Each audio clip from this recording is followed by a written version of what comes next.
Hello everyone, I'm TG, and it's been a while since I have talked about the amazing online game, Aliens Fireteam Elite. I am happy to be back, and I'm happy to be playing the brand new Pathogen DLC, and it's just amazing. What I want to do is start showing you guys some of the builds that I've been using for the Pathogen DLC, namely on Extreme and Insane. If any of you out there have not picked up Pathogen, I highly suggest that you do so because it provides us with 3 of the most challenging levels we have gotten to date.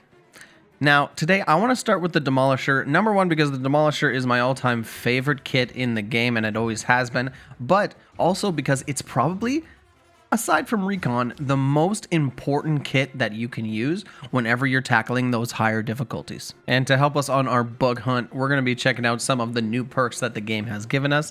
So without further ado, let's dive right in and take a look. First and foremost, I'm starting with Assault and Battery. So each target I hit with Blast Wave reduces its cooldown by 10% up to a max of 50%. I like that because a lot of the time in these new maps you do get surrounded. However, if you're not finding it that useful, absolutely replace this with something like Demolisher Heavy Expertise, because you're going to want that extra range and damage from your explosive heavy weapon. Next is one of my absolute favorites, Reactive Charges. So every time you get hit by a melee attack, you shoot out a concussive blast, which is like a little blast wave. Doesn't do any damage, but it knocks all the enemies away from you. And how this works is most of the time, you're actually not going to take the melee damage from the hit. Sometimes you still will. It's a little buggy, but I highly recommend using this one. Next is a very important one, Demolisher Heavy Training. This is going to increase the max ammo of heavy weapons by 20% and their reload speed by 15%. Now, this is absolutely required if you don't have a Recon on your team for Extreme and Insane, but even if you do, I would still use it because sometimes still your heavy weapon is just not going to have the ammo that you want it to have. And like I said a little bit earlier, you can attach Expertise to this, which is going to give you a great boost to the damage radius and damage of your heavy weapons as well. Moving on to one of the best perks in the game, Quick and Dirty. So whenever Clear the Room expires, your ability cooldowns are reduced by 1 second for each stack of Clear the Room that you have. And you'll see why that's important in just a little bit, because we're going to be using the brand new variation on micro rockets. So the star of the show is, of course, Precision Rockets. Your micro rockets now fire one at a time, dealing concentrated damage at the point of impact with a smaller AoE, and they recharge over time. Basically, what that means is they have a super short cooldown. When all is said and done in this build, it's only going to be a 9-second cooldown for each rocket, increased further from our Clear the Room. And if you happen to be using the overstimulated challenge card, oh my, you're going to feel like a goddamn predator out there, because you can just chain these things within 1 second or 2 seconds and you just never run out of them. Now, in order to make them the powerhouse we want, we got to attach a few things. First is Loud and Clear, which will increase the damage by 20% and cause it to generate an extra stack of Clear the Room.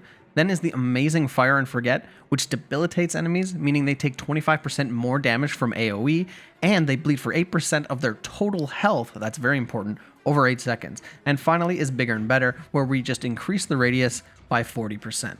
So just before I talk about the universal perks that I'm throwing on it, what I'm trying to accomplish here is to get your precision rockets to have a damage radius about the size of a regular micro rocket. It's not going to be that big, but it's going to be pretty darn close, and you're going to be able to spam them, and it's really just going to turn this thing into an absolute monster.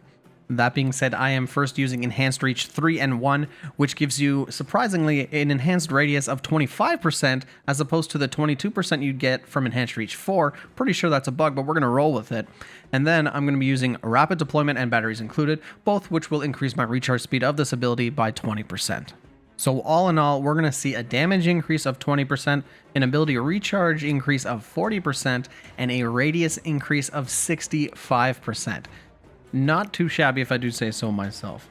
Now, before I go, I just want to go over the weapons that I've been using in Extreme and Insane. Like I always say, the attachments, totally up to you. Even the weapons you use are pretty much up to you, with a few exceptions. But I'm going to tell you what's been working for me and why. First is the L36 Halberd automatic rifle. Now, I never see anyone using this, and I'm not really sure why, because I've been rocking the Halberd on my Demolisher for, well, since pretty much day one that I got it. And the reason is, though it doesn't have much in the way of stopping power, it fires very fast, it's crazy accurate, and it has a huge ammo pool, which is really important for the Demolisher and the Lancer, because, like I said earlier, heavy weapons, no matter which way you slice it, they're running out of ammo unless you got a Recon on your team that is Johnny on the spot with his drone. So while it's not the strongest option when it comes to just straight damage, I do think overall it's the most balanced for my playstyle whenever I use Demolisher. Now, when it comes to my heavy, I'm using the 2B1 Vajra automatic launcher. This thing, oh, c'est magnifique. One of the best weapons in the game. You might not think so at first, but I'm telling you guys, use this on Extreme or Insane, and you are turning choke points into just carpet bomb death zones. Now, hit for hit, it's not the strongest launcher in the category. However, what it does have is a lightning fast fire rate and a magazine capacity that puts any other weapon in the launcher category to shame.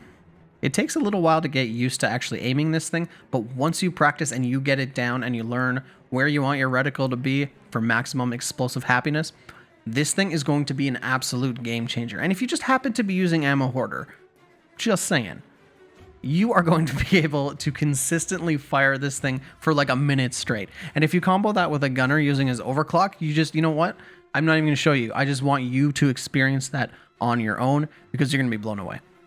So Marines, that's going to do it for the first build of the Pathogen DLC. I hope it helps you guys out just a little bit because those Pathogen levels, let me tell you, they're something a little different. They are definitely difficult and you need all the help that you can get, especially with the last one. Oh man, I don't think I've actually seen anyone who has beaten it on Insane yet. I'm sure there's some crazy person out there, but I haven't seen them. So good luck, Marines. And stick around the channel because there's lots of builds coming soon. And I'm also putting together a choke point guide like I did for the regular campaign, all for Pathogen. It's going to show you all the different choke points in the game. And that's going to help you out quite a bit, not only on the higher levels, but just in general. So as always, I'm TG. If you like what you saw, you know what to do.